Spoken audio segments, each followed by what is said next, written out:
ایک دیا ہم جلا کے نکلے ہیں، نعرہ حق لگا کے نکلے ہیں۔ سنیں گے دوستو عمران پرتاپ بری کی نظم سے پہلے ایک بہترین بات سنتے ہیں۔ صرف غلط ہونے پر وضاحتیں نہیں دی جائیں، کئی بار ہم وضاحتیں اس لیے دیتے ہیں کہ سامنے والا ہمیں عزیز ہوتا ہے۔ چلے پھر سنیں عمران پرتاپ بری کی نظم۔ تو آپ سے گزارش ہے ویڈیو کو لائک کیجیے اور چینل کو ضرور سبسکرائب کیجیے۔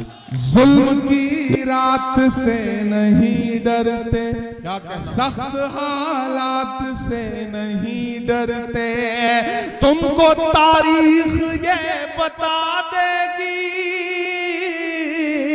تم کو تاریخ یہ بتا دے گی، ہم کسی بات سے نہیں ڈرتے، جھوٹ کے حاکموں کے چہرے پر، جھوٹ کے حاکموں کے چہرے پر آئینہ ہم دکھا کے نکلے ہیں، آئینہ ہم دکھا کے نکلے ہیں، نعرہ حق لگا کے نکلے ہیں، سر جھکانے کا حکم جب آیا اور بھی سر اٹھا کے نکلے ہیں، نعرہ حق لگا کے نکلے ہیں، کہ جھوٹ کو ناپسند کرتے ہیں، جھوٹ کو ناپسند کرتے ہیں، سچ کا نعرہ بلند کرتے ہیں۔ اور اگلے جو دو مصرے ہیں، اگر میرے وجود کے مصرے ہوں تو مجھے ایک بھی ہاتھ خاموش نہیں چاہیے، مجھے آپ کی دعائیں ملنی چاہیے میری ہمت کے لیے، میرے سمرتن کے لیے۔ میں پڑھتا ہوں کہ جھوٹ کو ناپسند کرتے ہیں، سچ کا نعرہ بلند کرتے ہیں، حاکم وقت سے عداوت ہے، حاکم وقت سے عداوت ہے، وہ ہمیں کم پسند کرتے ہیں، وہ ہمیں کم پسند کرتے ہیں، کہ جھوٹ کو ناپسند کرتے ہیں، سچ کا نعرہ بلند کرتے ہیں، حاکم وقت سے عداوت ہے، وہ ہمیں کم پسند کرتے ہیں، ان اندھیری سیاہ راتوں میں، ان اندھیری سیاہ راتوں میں ایک دیا ہم جلا کے نکلے ہیں، نعرہ حق لگا کے نکلے ہیں، سر جھکانے کا حکم جب آیا، سر جھکانے کا حکم جب آیا اور بھی سر اٹھا کے نکلے ہیں، نعرہ حق لگا کے نکلے ہیں۔ آخری بند پڑھتا ہوں اس نظم کا ساتھ، کہ خوف ہے رنج ہے ہتاشا ہے، خوف ہے رنج ہے ہتاشا ہے، نا امیدی میں تھوڑی آشا ہے، خوف ہے رنج ہے ہتاشا ہے، نا امیدی میں تھوڑی آشا ہے، علل اعلان کہہ رہا ہوں میں، علل اعلان کہہ رہا ہوں میں، وہ حکومت نہیں تماشا ہے، وہ حکومت نہیں تماشا ہے۔ دوستو نظم سننے کے بعد آپ اپنی رائے میں کیا کرنا چاہتے ہیں وہ نیچے کمنٹ باکس میں ضرور بتائیے۔ دوستو منتخب حدیث کتاب سے کچھ احادیث سنتے ہیں۔ حضرت ابو سعید خدری رضی اللہ عنہ روایت کرتے ہیں کہ انہوں نے رسول اللہ صلی اللہ علیہ وسلم کو ارشاد فرماتے ہوئے سنا، پانچوں نمازیں درمیانی اوقات کے لیے کفارہ ہیں، یعنی ایک نماز سے دوسری نماز تک جو صغیرہ گناہ ہو جاتے ہیں وہ نماز کی برکت سے معاف ہو جاتے ہیں۔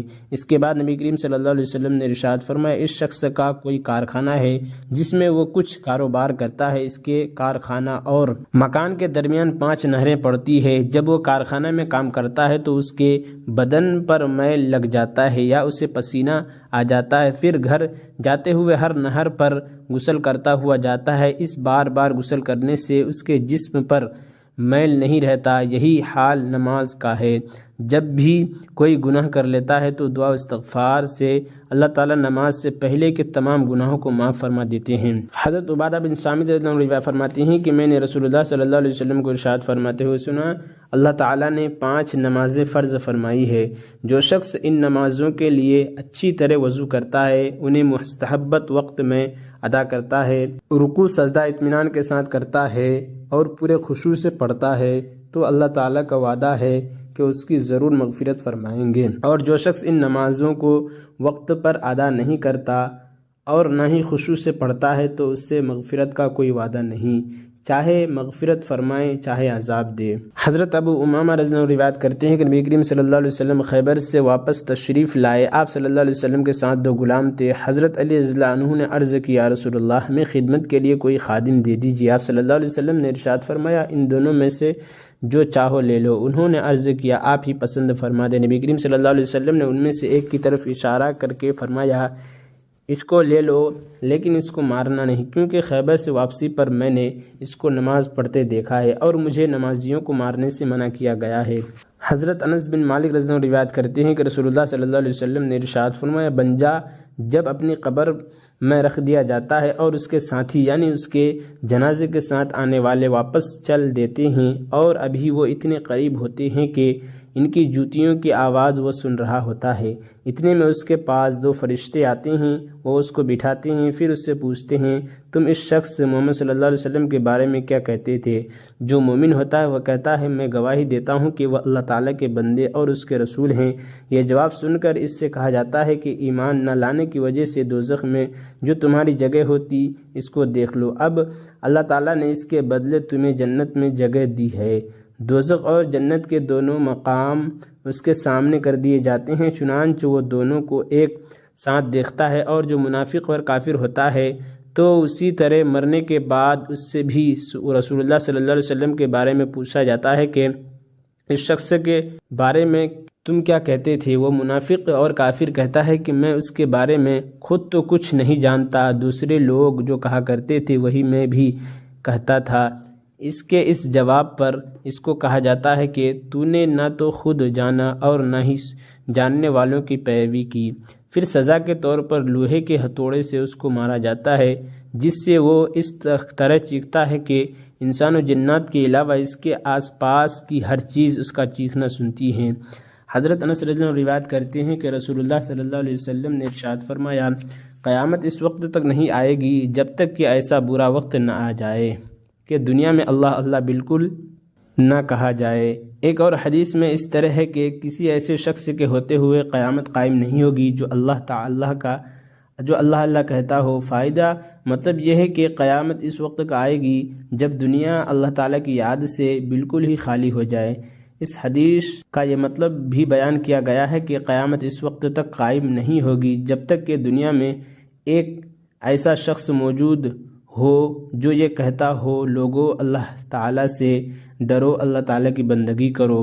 حضرت شداد بن اوس رضی اللہ عنہ روایت کرتے ہیں کہ رسول اللہ صلی اللہ علیہ وسلم نے ارشاد فرمایا، سمجھدار آدمی وہ ہے جو اپنے نفس کا محاسبہ کرتا رہے اور موت کے بعد کیے کے لیے عمل کرے، اور ناسمجھ آدمی وہ ہے جو نفس کی خواہشوں پر چلے اور اللہ تعالیٰ سے امید رکھے کہ اللہ تعالیٰ بڑے معاف فرمانے والے ہیں۔ اور عمران پرتاپ گڑھی سے جڑی خبروں اور نظموں کے لیے ہمارے اس چینل کو ضرور سبسکرائب کریں۔ ملتے ہیں کسی اور ویڈیو میں سے نئی نظم اور نئی خبروں کے ساتھ، تو جب تک کے لیے دیجیے مجھے اجازت اور رکھیے اپنا خیال۔ آپ دیکھ رہے تھے سنہرے لفظ اور میں آپ کے ساتھ محمد ثاقب۔ السلام علیکم ورحمۃ اللہ وبرکاتہ۔